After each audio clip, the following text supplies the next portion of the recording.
like to call this meeting to order. If we could stand and start with the pledge, please. I pledge allegiance to the flag of the United States of America and to the republic for which it stands, one nation, under God, indivisible, with liberty and justice for all.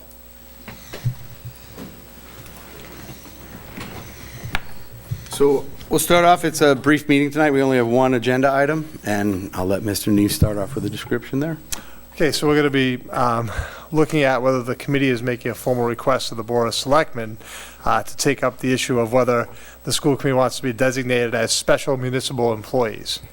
So I've given you two documents. One that I know you've seen before, the second one you probably haven't. The first one is a legal opinion from Rebecca Bryant from Stoneland, Chandler & Miller on the designation of special municipal employees, which I know the members of the committee have seen before. The second is just an outline from the State Ethics Commission on what does it mean to be a special municipal employee. So I'm just going to read from a segment from each piece just to kind of frame the question. So first, from the State Ethics Commission. Special municipal employee status can be assigned to certain municipal positions by a vote of the Board of Selectmen. Your position is eligible to be designated as special municipal employee provided that, and there's three things that are reasons you can have this designation. The third one does apply to the school committee, so I'll read that one. You are not paid by the city or town for more than 800 working hours, approximately 20 weeks full-time, during the preceding 365 days. It is a municipal position that is designated as having special status, not an individual. Therefore, all employees holding the same office or position must have the same classification as special municipal employees. And this is right from the State Ethics Commission. They use the school committee as an example. Quoting again from the document from the State Ethics Commission. For instance, one member of the school committee cannot be classified as special unless all members are similarly classified. The designation may be made by a formal vote of the Board of Selectmen. From the legal opinion from Stoneland, Chandler & Miller from Rebecca Bryant, the school committee's attorney.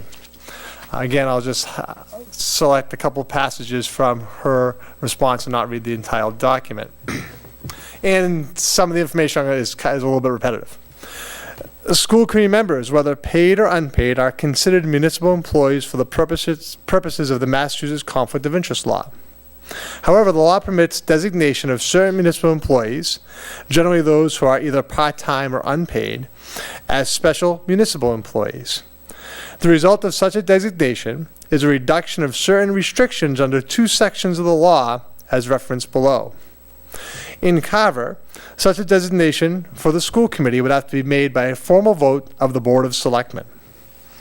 And then she references two specific places where the designation would reduce restrictions for an employee. Section 17 and Section 20. Section 17, based on Stephanie's position in the town, is not really applicable to us, so I'm just going to read from Section 20. The other section impacted, Section 20, generally would prohibit a school committee member from having a direct or indirect financial interest in a contract with the town, including an employment contract. However, Section 20 includes certain exemptions to this prohibition, which are extended upon designation of the status of special municipal employee. And what that really means is that a position within the town, a contracted position, you can't have two contracted jobs. You can't have a job for the town and serve on the board and be paid by the town. But if the Board of Selectmen did decide to make a designation of special municipal employee under Section 20 of this law, that would be allowable, and someone could hold both positions. They could hold a member of the school committee and a position within the town. Quoting again from the legal opinion on the second page. As a caution, please note that while designation of special municipal employee may permit school committee members to participate in certain matters or to hold multiple positions within town that would otherwise be prohibited, such matters may still require that financial disclosures be made, and in some cases specific actions of the Board of Selectmen be taken. In summary, designation as special municipal employees simply acts to eliminate certain restrictions under the law thus allowing greater flexibility for those serving the town. So I think the question for the board tonight is whether you're looking for the Board of Selectmen to take this up as an agenda item to consider designating the school committee as special municipal employees. The school committee itself cannot make this decision. They cannot make this designation. Only the Board of Selectmen can. But the school committee, and I think the Board of Selectmen is looking for the school committee to weigh in on their thoughts of this concept of special municipal employee. Stephanie Clarity currently is the member who holds a town office and is currently elected to the Board of Selectmen, so she would be the person who would need the designation of, sorry, I said Board of Selectmen, School Committee.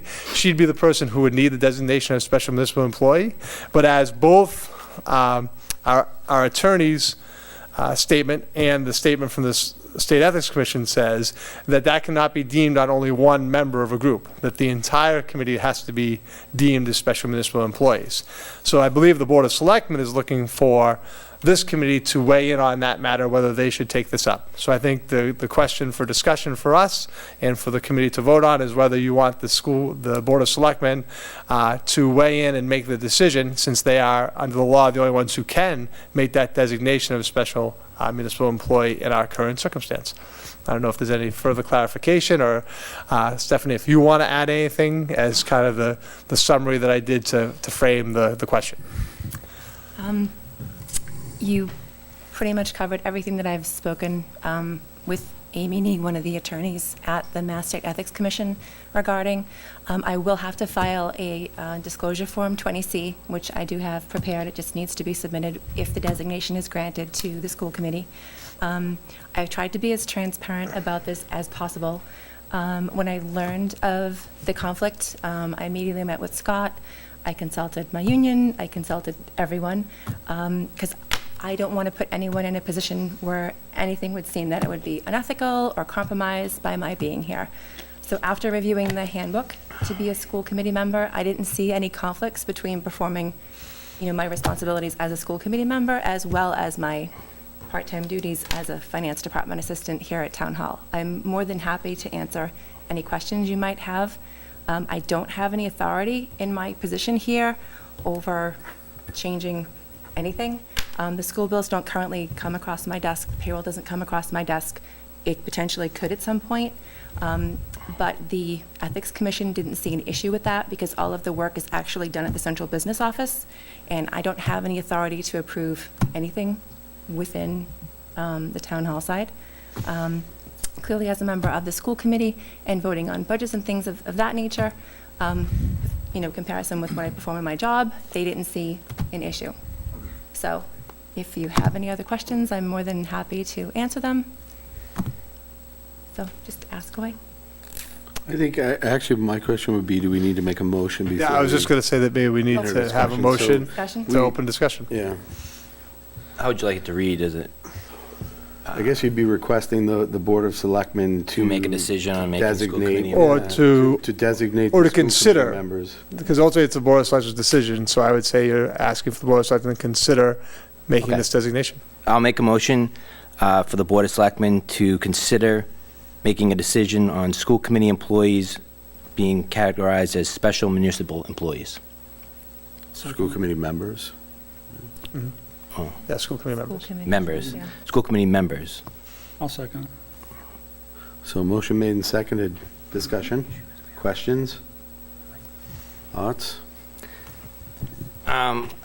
Stephanie, it's a tough spot. I just want to come right out. The first thing is that there's a lot of respect factor to anyone that's willing to step forward and join any committee, because we struggle to get people to come out. So first off, thank you for taking that step. I think we addressed that at the first meeting, but I just really wanted to make that known. Thank you.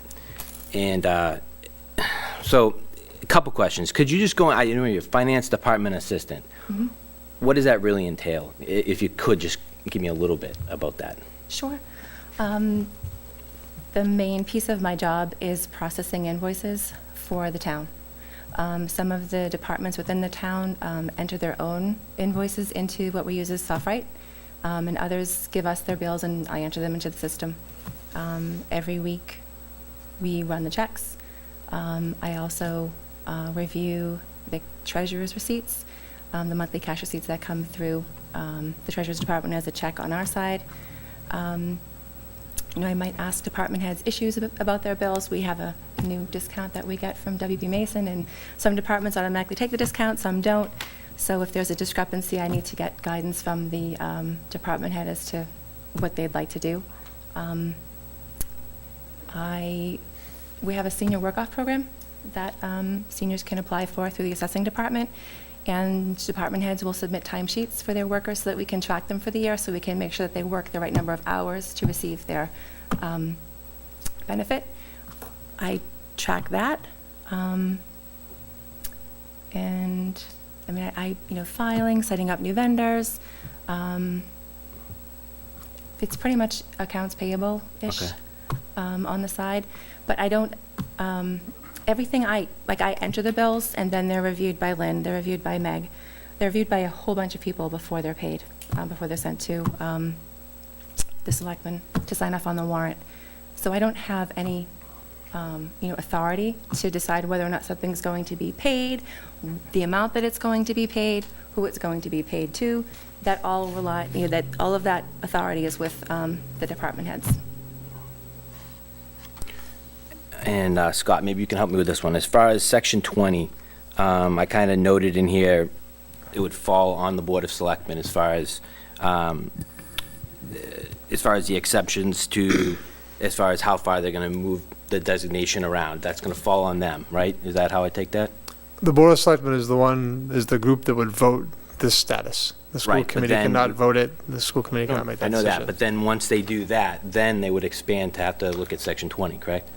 Well, they would have, what this is saying is that Section 20 allows for exemptions. So basically, it's saying that Section 20 states, the way this is, and maybe it's worded funny in the reading, so how I interpret what Rebecca wrote here is that Section 20 states that you cannot have an employment contract with the town and serve on the Board of Selectmen.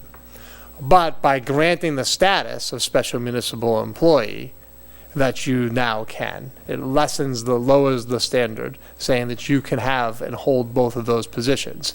But then Rebecca notes that there still might be things that comes across the person who has that job. And let's talk about this, instead of talking directly about Stephanie, just talking about in general. Yeah. This in essence would allow any town employee besides a member of the school department to serve on the Board of Selectmen. I'm sorry, I keep saying Board of Selectmen, serve on the school committee. So a police officer could serve on the school committee. Someone else, if the Board of Selectmen granted the status, other people could serve on the school committee. But then, based on their job, they still might have to make some disclosures. So let's say they did something specifically in their job that also might relate to the school committee. They might have to either disclose that to the Ethics Commission. Okay. Even beyond having this designation of special municipal employee, there's still a disclosure piece. So they still might have to go to the board, but they might have to go to both boards. They have to go to the Board of Selectmen and say, I have to do this in my job, the school committee has to have me do this in my job. I have both these jobs, so I'm going to do both of them, but I'm disclosing that to you. I'm making you, the Board of Selectmen, aware of that. I'm making you, the Ethics Commission, aware of that. And the Ethics Commission might weigh in and say, that's fine. The Ethics Commission might say, no, you can't, and you have to either abstain from that vote at the school committee or not do that function of your job, even though you have this designation of special municipal employee. So I think that's what's meant here when it says, however, Section 20 includes certain exemptions to this prohibition, which are expanded upon the designation of status of special municipal employee. And then it goes on. As a caution, please note that while the designation of special municipal employee may be permitted, et cetera, such matters may still require that financial disclosures be made, and in some cases, specific action by the Board of Selectmen.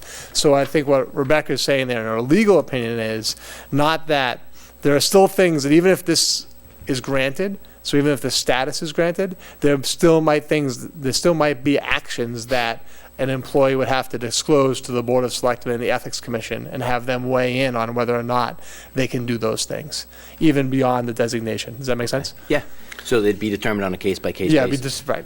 Okay. And it would be the employee's responsibility to kind of make that decision. It actually says that in the summary sentence in the back. Well, but it also says, Summed it up. from the State Ethics Commission, it says, your position is eligible to be designated as a special municipal employee if you are not paid, you hold a part-time position, or you were not paid by the city or town for more than 800 working hours in preceding 365 days. Right. So that doesn't mean that anybody who works for the town can come and do this now. Correct. It would have They to be still one have of those fall things. with- Right. into one of those three categories. Correct. Sorry. Right. And just to note, when I spoke with Amy Nee, I went over explicitly in detail everything that I do in my role within the department, because at first she thought that I would need to file a disclosure, as Scott had just mentioned. One stating what I do as a finance department assistant, and then one stating what I would do as a school committee member. But after reviewing everything in detail, she said that that wasn't necessary. All I would need to fill out was the 20C. So I did discuss this at length with her, because I certainly don't want to do anything that appears to be, unethical or improper. Mind if I ask a question? Please. Stephanie, Sorry. under that same sentence, not being paid by city or town for more than 800 hours or approximately 20 full weeks of full-time during the preceding 365 days, I have a question on that, actually. Does that mean that if you were designated with this status, I'm not sure if you even know this, if you were offered a full-time position in the town, could you not take it? She could take it sorry to interrupt. My understanding is she can take that because ultimately, what's being designated as special municipal employees is not her job for the town. It's the school The committee. position here. Correct. So the position, and actually, James, this goes back to your point as well, sorry, and I'm clarifying my own mind because this is all new for us, this is about the school committee. So you could be a full-time police officer, because school committee members are not paid for working 800 hours. It's the school committee that's getting the designation of special municipal employees, not your job in the town. So unless the school committee got paid for working more than 800 hours or 20 weeks full-time, Oh, I got which you. maybe you feel like you I do, gotcha. work over 800 hours. I understand. Yeah. So it's the school committee that's getting that designation, Ah. not the position within the town. Thank you for the clarification. No, I understand now. Thank you. Well, but if it says you are not paid, there is a small stipend for this position. Correct. So your position is eligible under, it says not paid or hold a part-time position which allows you to work another job, or you are not paid by the city or town for more than 800 working hours. So how the school committee meets this designation is under the third bullet. The school committee is paid. The school committee, you don't hold part-time positions within which the school, in theory, the second one could hold too, because you hold a part-time position which allows you to work another job during normal working hours. As a member of the school committee, you hold a part-time position that allows you to work another job. And you're not, so actually we do qualify under 2 and 3. I should have picked that up. And you are not paid by the city or town for more than 800 working hours during the preceding 365 days. Those aren't ands, they're ors. So you just have to meet one of those 3. And the school committee meets that level. Where's number 3?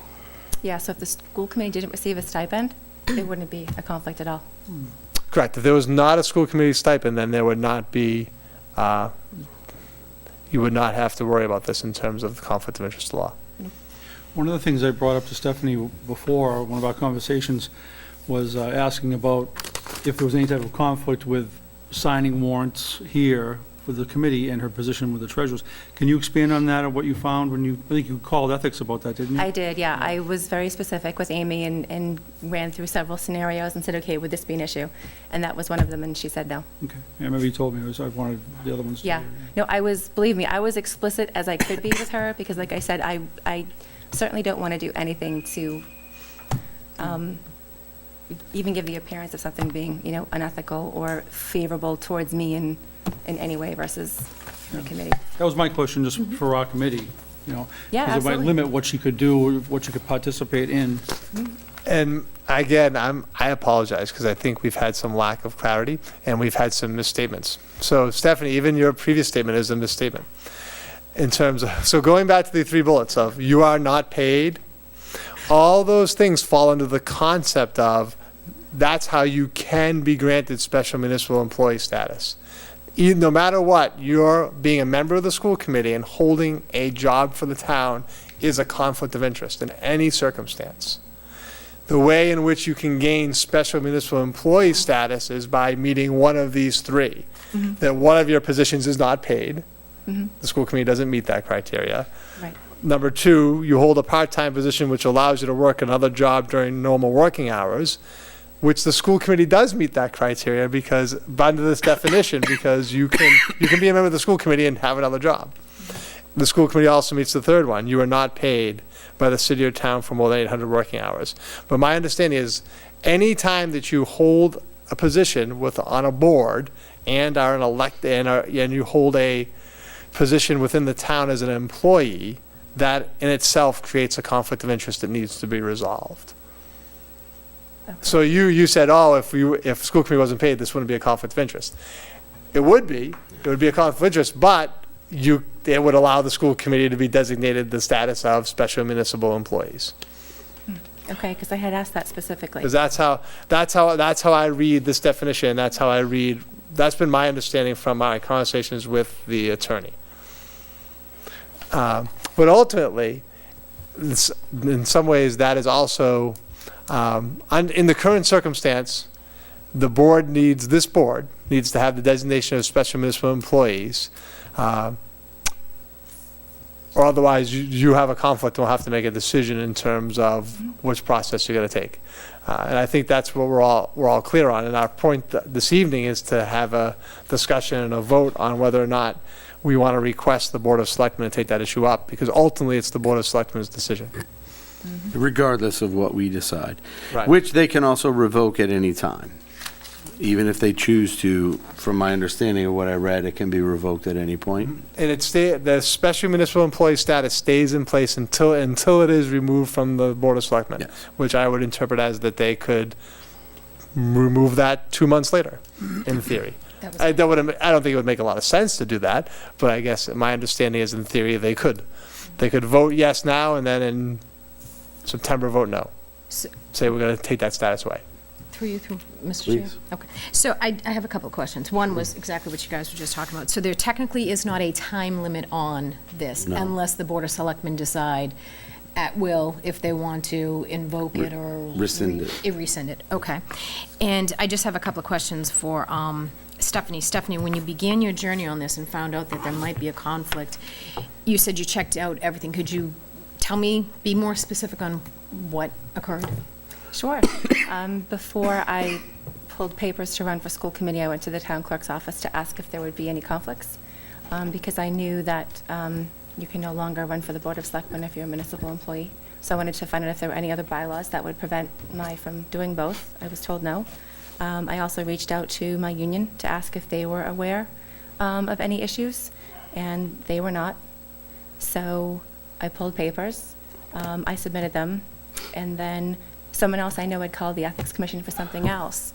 And I thought, you know what? I should call them. So I did. And that was how I found out. So, and that was when I called Scott and said, oh my gosh, can we have a meeting? Because there's something that I wasn't aware of. So then I found out if the designation had ever been granted before, and it's been granted a couple times in the history of Carver, because they have to keep it on record with the town clerk's office. And then I had lots of phone calls because I wanted to make sure that I could, do both without there being, without me, with my being able to fulfill both roles. Because I certainly wouldn't want to have to abstain from voting or, not be involved in any negotiations that a member of the school committee might need to be involved in. So that was, at least the initial piece of it was, okay, now I have a conflict. What can I do to resolve this? I don't meet any of the exemptions. So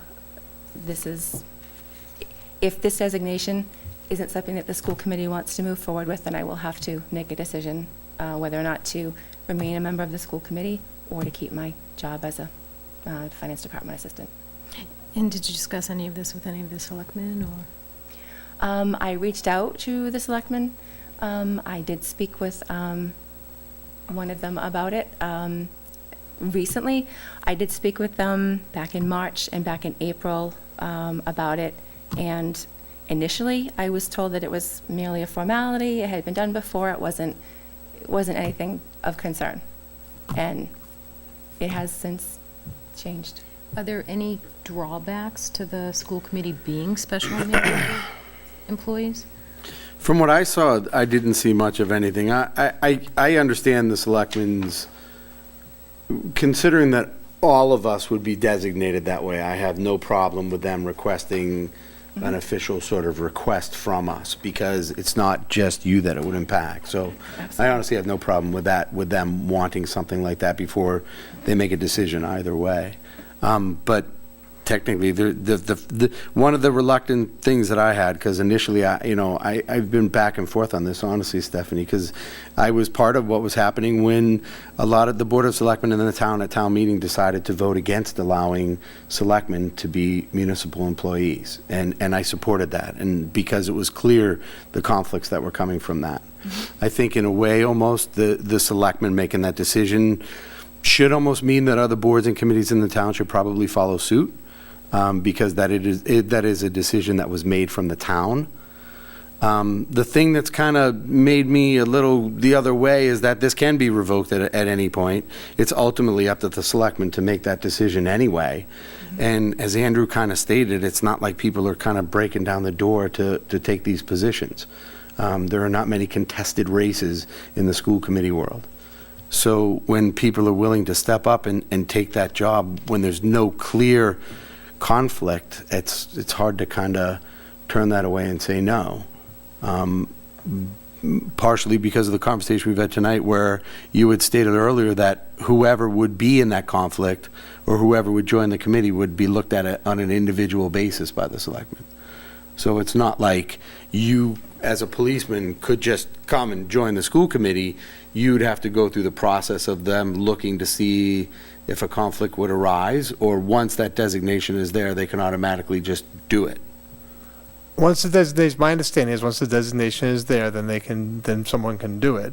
And then the Board of Selectmen would have to rescind it if they made a decision. But the person wouldn't have to go before the Board of Selectmen. Because once the designation is there, it stays in place until rescinded. Until they rescind it. The Yeah, so person, going back to Rebecca's legal opinion, I mean, thus, as a result of such a vote, all school committee seats would be designated as special and would remain so unless and until the designation is rescinded by the Board of Selectmen. the candidate would still have to make disclosures of their, whatever the conflict is. Correct. So we'd have the designation, but anybody could come in, but they'd have to make the disclosures themselves. Correct. And Stephanie's saying in her, she actually asked about those disclosures that Rebecca referenced in her, and this Ethics Commission said that they did not need those disclosures. But right, anybody else, if another town employee was to come in and look to be on the school committee, they would have to disclose what they're to the Ethics Commission. Right, and I had to. I'm in education, so in order for me to do this, I had to make a disclosure to the Ethics Commission. Not a big deal. There's a difference, though, I think, being within the town that you work in. And I think there's been a lot of people that have lived in this town and worked in this town that have wanted to be involved and have not had that opportunity. Clearly, if you're a school member, you can't, regardless of this designation or not. Any other questions or comments or thoughts or? I do have one other question. I'm not sure if I asked it or if I was fully clear in the answer, but the school committee being special municipal employees does not prevent us in our role in any way, shape, or form as a committee. It doesn't affect us anyway. Nope. Okay. It actually loosens the rules a little bit for members, for the state. If you read these, Chapter 17 and 20 actually prohibit certain things. The special designation actually loosens those rules. Which also, in Stephanie's perspective, is clearly focused on what her interests and conflicts may be, but if that designation is there, where does that lead to other areas and other opportunities or issues that may arise because of somebody trying to do the same, I guess, in the future? I don't know if this answers your question, so I did ask, this is not in Rebecca's opinion, but I did speak to Rebecca Bryan about this, is that, it's an interesting dichotomy. We're looking at the concept of all members of the committee being designated as special municipal employees. But in terms of the ethic laws are applied individually. So if some member of the community, just, projecting, none of these things would happen, but some member of the community made a claim that Stephanie had acted inappropriate in her role as a town employee and as a member of the school committee and made a claim with the Ethics Commission, that would have no negative impact on the actions of the school committee. That would be a specific relation to Stephanie Clarity as a town employee and a member of the school committee and the actions she took. But the committee in itself would in no way be indemnified by those actions. Thank you. So that would be going back to section 20 as far as making sure you beforehand go to the Board of Selectmen with any issues before we were to go to a vote. Or disclosure, right, Exactly. to the Ethics Commission, So it disclose to the wouldn't- Ethics So if Commission. that didn't happen properly, And someone that made a would be claim. reflective on the one person, not on the whole committee? Correct. Okay. That's how it's been explained to me. Can I make a comment? This is a final. For you, Mr. Chair? Please, sure. I appreciate, Stephanie, your willingness to be totally transparent with all this and calling the ethics department yourself before the election and trying to get things all out in the open. There is a time limit. We know Stephanie has to have this taken care of within 30 days. So I think just on our end, as she is a publicly voted, elected official, people did vote for her, I think it would be unfair, this is my opinion, for us not to make a recommendation to go to the selectmen, and if the selectmen have any other concerns, then that's something they, in their purview, they can discuss, and they can make their own decision, but, I think out of fairness to Stephanie, as a member, elected member, I think I would vote to send this along to the selectmen. So that's just my last comment on it. I've asked all my questions. You're up, Andy. I'm good. So I almost, Andy, think that I agree with you in a sense that ultimately this is a selectman's decision and that's where it probably should be left. If we deny this, then it doesn't get to that point. If we allow it, they can deny it, and that's really up to them to make that decision, I think. And that would be my lead on this, that it doesn't alter anything that we're doing at all in any way. And without really our approval, the selectmen won't even consider it. So she has been voted by the people, and if the selectmen deny it, they have every right to do so. And if they approve it, they have every right to do so. And I guess I would look to support this because I think that decision should ultimately be theirs, not ours. So, anything else, Andrew? No. All right. All those in favor? Aye. Aye. I need a second, Chair. I second. We made a motion. Is there a Yep. second? Yeah, second. Andy seconded. Thank you. Vice Chair, sorry. Yeah, I made the motion. Good. You made the motion, you made the second. All right, so Yes. I think we have to be clear on the vote, though, too. So, Andy, we roll call if you want. Andy Cottarelli votes aye. Aye. Aye. Aye. That's unanimous? Yep, Stephanie's abstaining. Clearly abstaining. All right. All right. Mr. Dunham? Sure. I just have a request. If you could, Scott, shoot an email or at least, or maybe you, James, to the Board of Selectmen and the Town Administrator ASAP. Technically, it would have to wait to our next meeting because the agenda's already been set. there are procedurals, because we do have on our agendas 48 hours for items unanticipated within 48 hours, but it'll be up to the board to decide whether they want to invoke that or not. Sure. But it's, the sooner we can have just, I would accept just an email stating that this was what, you guys met tonight, and that was the decision, unanimous decision of the school committee. Okay. So And- that's, If I can find out when it makes the agenda, Alan, I'd gladly show up to represent if we need to. Any questions? I can't promise it whether we'll, take. if we don't take it up tomorrow, it would be on our meeting on the 26th of June. See, that's the thing, our next meeting's not till the 26th of Okay. June. Okay. So, and I do understand that there is a time limit, time crunch involved. So, I believe there's also, they said something about waivering extensions or something to that. Nope, No? 30 days. Okay. so if one of you could write to We'll Michael, do and I that. just ask that you CC me also. We'll do I would that appreciate right that. after the meeting. And Ron Clark. So the chair, the administrator, chairman, and vice chair. You got it? Thank you very much. Thank you. Thanks, Alan. Thank you. Thank you. So unless there's anything else, I'd take a motion. Make a motion to adjourn the meeting. Second it. All those in favor? Aye. Aye. Adjourned. I'll third it.